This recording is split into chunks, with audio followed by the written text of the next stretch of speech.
Hello friends, Delhi school of economics Delhi university के MBA में apply करने की लास्ट डेट 3 जनवरी है। 3 जनवरी बहुत कम टाइम बचा है, तो आप ये इसलिए मैं सबसे पहले दिखा रहा हूँ। और इसके अंदर एमबीए में एडमिशन लेने के लिए इंटरव्यू भी नहीं होता, जीडीपीआई नहीं होता, तो बहुत ही ज़्यादा अच्छा है ये। इस वीडियो में डिटेल में मैं आपको बताऊंगा कि क्या एडमिशन प्रोसेस है, क्या सिलेक्शन क्राइटेरिया है, वेटेज और कौन कौन अप्लाई कर सकता है, क्योंकि बहुत ऐसे डाउट आता है कि 12th में मैथमेटिक्स चाहिए होता है डीयू से एमबीए करने के लिए। सारी चीज़ें बताऊंगा मैं आपको इन डिटेल। उसके बाद हम बात करेंगे कि यहाँ पर प्लेसमेंट्स कैसी हैं, क्या सच में ये इतना अच्छा है, वन ऑफ द बेस्ट इसको आरओआई में लाया जाता है, फीस बहुत कम है, सारी चीजें जानेंगे। और किसको अप्लाई करना चाहिए, किसको अप्लाई नहीं करना चाहिए, डिटेल में बताऊंगा किसके लिए है ये कॉलेज। तो वीडियो स्टार्ट करते हैं। सबसे पहले हम बात करें डीयू का, तो यहाँ पर यूनिवर्सिटी ऑफ दिल्ली देखो one of the best university है इंडिया में। इसमें 5 ऐसे कॉलेजेस हैं इसके अंदर जिसमें एमबीए होता है, जैसे डिपार्टमेंट या फैकल्टी हो गया। सबसे पहला एफएमएस है, उसके बाद डीएफएस, डीबीई, डीएससी और उसके बाद एसआरसीसी। ये 5 कॉलेजेस हैं जिनमें एमबीए या वैसा प्रोग्राम होता है।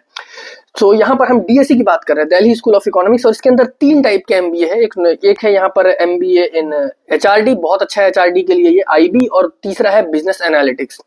यहाँ पर सबसे पहले एलिजिबिलिटी क्राइटेरिया की ही बात कर लेते हैं। तो यहाँ पर 50% मार्क्स चाहिए होगा आपको 12th क्लास ग्रेजुएशन में आपकी। और एक चीज और है कि आपको ग्रेजुएशन किसी भी डिसिप्लिन में, यानी कोई भी ग्रेजुएट अप्लाई कर सकता है। मिनिमम 3 ईयर की ग्रेजुएशन होनी चाहिए, 4 ईयर की हो तो भी चलेगी, डुअल डिग्री हो, एमटेक हो, पीजी हो, कोई भी दिक्कत वाली बात नहीं है। यहाँ पर मिनिमम 3 ईयर की ग्रेजुएशन आपके पास होनी चाहिए, कोई भी ईयर का हो, चाहे कोई भी ड्रॉप हो। दूसरी चीज, यहाँ पर आपका जो है कैट का ही स्कोर एक्सेप्ट होगा 2024 में, जो आपने अभी कैट दिया है। कट ऑफ क्या रहने वाली है, सबसे इंपॉर्टेंट, क्योंकि यार हमें वेस्ट नहीं करना फॉर्म में पैसे डाल के इतने सारे, क्योंकि बहुत ऑप्शंस है हमारे पास, सारी चीजें बताऊंगा। सो यहाँ पर आप देख सकते हो हर कोई अप्लाई कर सकता है। फीस की अगर हम बात करें फॉर्म के, तो जनरल और ओबीसी एंड ईडब्ल्यूएस के लिए 2000 फीस है, और एससी एसटी पीडब्ल्यूडी ईडब्ल्यूएस के लिए 1000 है। सॉरी, इन कैटेगरीज के लिए देख सकते हो। यहाँ पर कैटेगरीज वैसे बहुत है, डीयू में बहुत सारी कैटेगरीज हैं, चाहे डिफेंस पर्सनल हो गया, बहुत सारी चीजें हैं, सारी आपको देखने के लिए मिलेगा। सीट्स की अगर हम बात करें, देख सकते हो बिजनेस एनालिटिक्स, एचआरडी और आईबी में कितनी कितनी सीटें हैं, ये सारी कैटेगरीज हैं। सो इस चीज का ध्यान देना है। अब यहाँ हम एक बार बात कर लेते हैं कि यहाँ पर आप देखो, मैंने आपको बता दिया, सिलेक्शन प्रोसेस की बात करते हैं। मैंने आपको बताया स्टार्टिंग में, यहाँ पर इंटरव्यू या जीडीपीआई नहीं होता, जो कि बहुत अच्छी चीज है। सबसे पहली बात, अगर हम बात करें डायरेक्ट आपका जो है यहाँ पर सिलेक्शन होगा, तो 80% यहाँ कैट का वेटेज रहने वाला है। 80% बहुत ज्यादा है, तो अगर आपके कैट में अच्छे हैं तो चांसेस बहुत अच्छा है।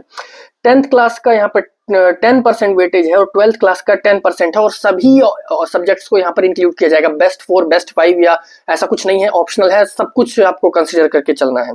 सो इस चीज का हमें ध्यान देना है। अब यहाँ हम बात कर लेते हैं इसकी कट ऑफ्स की, जो कि बहुत इंपॉर्टेंट रहने वाला है। उसके बाद हम प्लेसमेंट्स और रियलिटी जानेंगे। सो यहाँ पर अगर हम कट ऑफ्स की बात करें, तो सबसे पहले हम बात करते हैं, सबसे हाई कट ऑफ आईबी की जाती है। यहाँ पर टेंशन नहीं लेना है, क्योंकि मैंने देखा है कहीं कहीं वेबसाइट पे 85 बताते हैं, कहीं 95 बताते हैं। ये किसी ईयर का एकदम एक्यूरेट लास्ट जो सेलेक्ट हुआ है स्टूडेंट, मैं बता देता हूँ हर कैटेगरी में। जनरल के लिए 97.22 परसेंटाइल कट ऑफ गई है आईबी के लिए, अभी बहुत लो जाएगी, टेंशन वाली बात नहीं है। सो आईबी सबसे ज्यादा डिमांड में रहता है। उसके बाद ओबीसी के लिए 84.36 परसेंटाइल गई है, एससी के लिए 57.2 परसेंटाइल, एसटी के लिए 55, ईडब्ल्यूएस के लिए 90 percentile, PWD 28 percentile and CW यहाँ पर 94 परसेंटाइल गई हुई है। सो ये आईबी की कट ऑफ थी, जो कि सबसे हाई रहती है। अब यहाँ एक और चीज मैं आपको बता दूं, आप जब फॉर्म फिल करोगे तो आपको प्रीफरेंस देनी रहती है कि आपको फर्स्ट पे किसको रखना है, सेकंड पे किसको रखना है, थर्ड पे। तो आप अगर देखो किसी पर्टिकुलर फील्ड में इंटरेस्ट है, सपोज आईबी या एचआरडी, तो आप उसको फर्स्ट पे रख सकते हो, या फिर किसी एक का ही करना है तो एक का रख सकते हो। मैं तो बोलूंगा तीनों कर देना। और अगर बात करें नहीं पता कि कौन सा करना है, तो जो मैं आपको बता रहा हूँ उसको टॉप पे रखना। आईबी सबसे हाई कट ऑफ जाती है, उसके बाद एचआरडी की कट ऑफ है, फिर बिजनेस एनालिटिक्स की है, बट बाद में अच्छा स्कोप जाएगा एनालिटिक्स का। एचआरडी की कट ऑफ की बात करें, जनरल 94.74 पे सिलेक्शन हुआ है। देखो वहां पर आईबी में 97 था, यहाँ 94 है। ओबीसी के लिए 82 परसेंटाइल है, एससी 54 परसेंटाइल, एसटी 26 परसेंटाइल, यहाँ पर EWS 86 percentile, PWD 34 percentile and यहाँ पर सीडब्ल्यू 45। और ये आपके स्कोर्स हैं, ये देख सकते हो, जैसे 94 परसेंटाइल पे 59 स्कोर कैट का है। और एक चीज और, अब बात कर लेते हैं एमबीए इन बिजनेस एनालिटिक्स की। ये भी आप ले सकते हो, इस टाइम इसका फ्यूचर बहुत अच्छा है। यहाँ पर 90 परसेंटाइल पे जनरल का सिलेक्शन हुआ है, 90.06 पे। और ये देखो, ये ऊपर नीचे हो सकता है, ये लास्ट ईयर की कट ऑफ्स हैं, तो हो सकता है 92, 93 चली जाए या 88, 87 चली जाए। तो एटलीस्ट 87, 86 वाले अप्लाई कर देना। और यहाँ पर देख सकते हो business analytics 90 percentile, OBC 78 percentile, SC 65 percentile, ST 25, EWS 92 percentile, PWD 34 and CW 86 percentile पे आपका यहाँ पर सिलेक्शन हुआ है। और यहाँ पर इंटरव्यू जीडीपी कुछ है नहीं, सो इस चीज का हमें ध्यान देना है। चलो अब बात कर लेते हैं एक बार इसके फीस स्ट्रक्चर की। एक सेकंड मैं आपको फीस बता देता हूँ। सो फीस की अगर हम बात करें 2024 बैच की, तो यहाँ ट्यूशन फीस 1000 है ओनली एक साल की। एंड यहाँ पर आप देख सकते हो टोटल यहाँ पर 48,770 है। ये आपकी एमबीए की फीस देखने के लिए मिल रही है तीनों ही प्रोग्राम की एक साल की, जिनमें से ट्यूशन फीस तो 1000 है, बाकी एक्स्ट्रा चार्जेस देख सकते हो। सो अगर हम यहाँ पर बात करें इसके हॉस्टल का या फिर जो भी ये सब मिलाकर, काफी कम फीस रहने वाला है। एक दो साल का यहाँ पर 1 लाख हो जाएगा, बाकी कुछ रहने का बहुत कम में आपका यहाँ पर एमबीए हो रहा है। ड्यू माना ही जाता है अपने आरओआई के लिए। चलो अब बात कर लेते हैं इसके प्लेसमेंट्स की। सो उससे पहले इंटर्नशिप बता दूं मैं आपको। समर इंटर्नशिप का जो स्टाइपेंड है एचआरडी के लिए, वो एवरेज स्टाइपेंड यहाँ 85,000 है, मीडियन 55,000 है एंड हाईएस्ट 2.5 लाख है। एचआरडी के लिए मैंने बोला था बहुत अच्छा है। आईबी के लिए यहाँ पर एवरेज 58,000 है, मीडियन 50,000 है, हाईएस्ट 1 लाख का है। एंड यहाँ पर जो है बिजनेस एनालिटिक्स का ऐसा कोई बैच अभी पास हुआ नहीं है।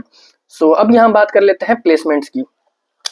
एचआरडी के प्लेसमेंट्स की अगर हम बात करें, हाईएस्ट पैकेज 26.5 का है, एवरेज 14 एलपीए का है और 100% प्लेसमेंट रहती है। मीडियन यहाँ 12.5 का है, तो सोचो कितना अच्छा है। मतलब 50,000 फीस एक साल की, 1 लाख फीस में आपको इतना अच्छा पैकेज मिल रहा है। सो मैं आपको कंपैरिजन और रिव्यू लास्ट में करूंगा किसको अप्लाई करना चाहिए। बाकी यहाँ पर देख सकते हो कौन कौन से प्रोफाइल ऑफर किए गए, कौन कौन से रिक्रूटर्स हैं। आईबी की बात करें, आईबी में हाईएस्ट 20 एलपीए का है, एवरेज 14.5 का है, मीडियन 14.4 का है। सो यहाँ पर आईबी की प्लेसमेंट यहाँ पर एचआरडी से अच्छी है। हाईएस्ट पैकेज इग्नोर करो, हाईएस्ट पैकेज तो किसी भी कॉलेज का 1 करोड़ का जा सकता है, वो तो इतना मैटर नहीं करता। एवरेज और मीडियन यहाँ पर अच्छा देखने के लिए मिल रहा है आईबी का। सो अब हम बात कर लेते हैं प्रोफाइल्स की, कौन कौन से, मतलब बैच साइज 64 का है। यहाँ पर ये आईबी का प्रोफाइल है। वर्क एक्सपीरियंस देख सकते हो, एकेडमिक बैकग्राउंड्स यहाँ पर देख सकते हो। उसके बाद एवरेज सीटीसी की बात करें, यहाँ पर देख सकते हो 2023 का है ये, 14.5, 14.4, हाईएस्ट 20 का है। उसके बाद हम बात करें यहाँ पर डिटेल प्लेसमेंट्स, यहाँ पर मैंने आपको बता दी। सो काफी अच्छा ये रहने वाला है कॉलेज। अगर आपको, अब हम बात कर लेते हैं किसको अप्लाई करना चाहिए, किसको नहीं करना चाहिए। सबसे पहली बात, अगर आपको जो मैंने कट ऑफ बताया उस कट ऑफ के अकॉर्डिंग आप ऑब्वियसली अगर 95, 96, 97 परसेंटाइल है, तो आपको बेबी आईएम्स, न्यू आईएम्स के भी चांसेस हैं। और भी बहुत सारे ऑप्शन है, एमडीआई हो गया, और भी बहुत सारे हैं। सो अगर आपको सिंपल लॉजिक है, फीस नहीं देनी है, तो आप बिल्कुल अप्लाई कर सकते हो। जीडीपीआई से, वैसे जीडीपीआई की तो इंप्रूवमेंट देनी चाहिए, प्रैक्टिस करना चाहिए, बट फिर भी नहीं देना चाहते जीडीपीआई, तो आपके पास जेबी आईएमएस भी है, वैसे ये भी आप इसमें अप्लाई कर सकते हो। बट मैं चाहूंगा यार, अगर हम इसको बेबी आईएम से कंपेयर करें प्लेसमेंट वाइज, क्योंकि उनका भी 13-14 का ही एवरेज है और इसका भी इतना ही है, तो रियलिटी ये है कि बेबी आईएम प्लेसमेंट मत देखो। फीस भले ही हाई है, लेकिन बेबी आईएम मच बेटर है, क्योंकि वो तो यार ऑब्वियसली आईएम हो गए तो बिजनेस स्कूल्स है और उनका नाम बहुत है। ये भी बुरा नहीं है, अगर आप देख सकते हो फीस नहीं देना चाहते, लोन नहीं लेना चाहते, आईएम्स के लिए तो मिल ही जाता है, बट आप कम फीस में सही है बिल्कुल। अगर एक चीज और, 91 परसेंटाइल, 89 परसेंटाइल वालों को यहाँ पर आईएम जनरल कैटेगरी, आईएम या फिर कोई ऐसा टॉप कॉलेज मिलना ही बहुत मुश्किल होता है। सो यहाँ पर आपको आईएमटी, आईएमआई के चांसेस रहते हैं। अगर वहां नहीं जाना है, एक गवर्नमेंट और एक अच्छा सा मतलब ड्यू चाहिए, फीस कम, तो फिर आप बिल्कुल यहाँ पर देख सकते हो सारी फैसिलिटीज मिलेंगी। यहाँ पर हॉस्टल फैसिलिटीज है, लाइब्रेरी, मतलब यार ये तो यूनिवर्सिटी है पूरी। सो यहाँ पर हमारी वीडियो कंप्लीट हो जाती है। आने वाले जिसके जो अभी एसआरसीसी की मैंने वीडियो कर दी है, लास्ट वीक की थी। सो अभी यहाँ पर एफएमएस की करने की जरूरत नहीं है, क्योंकि एफएमएस की वीडियोस बहुत अवेलेबल है। टॉप आईआईएम्स की, टॉप आईआईटीज की वीडियोस बहुत अवेलेबल हैं, चाहे एमडीआई हो गया या बिजनेस स्कूल्स की। मैं उनकी करता हूँ जिनकी अवेलेबल नहीं है, जिनकी बहुत ज्यादा जरूरत है आपको, इसीलिए मैं यहाँ पर किसी आईआईएम की वीडियोस नहीं करता। सो इस चीज का ध्यान देना है। अभी डीएफएस और डीबीई बचा हुआ है, उसकी वीडियोस मैं कर दूंगा आने वाले टाइम में, तो सब्सक्राइब करने के बाद बेल आइकन प्रेस कर देना, वीडियोस डेली लेके आता हूँ। और कोई भी डाउट हो या कुछ भी पूछना या बताना हो, कमेंट्स में पूछ सकते हो, या फिर इंस्टाग्राम पर भी, मेरी इंस्टाग्राम आईडी की लिंक आपको डिस्क्रिप्शन में मिलेगी। और बाकी ज्यादा से ज्यादा शेयर करो, टाइम बहुत कम बचा हुआ है, यहाँ पर डेट एक्सटेंड होने के चांसेस बहुत कम है। मिलते हैं कल की एक और ऐसी ही इंपॉर्टेंट वीडियो में।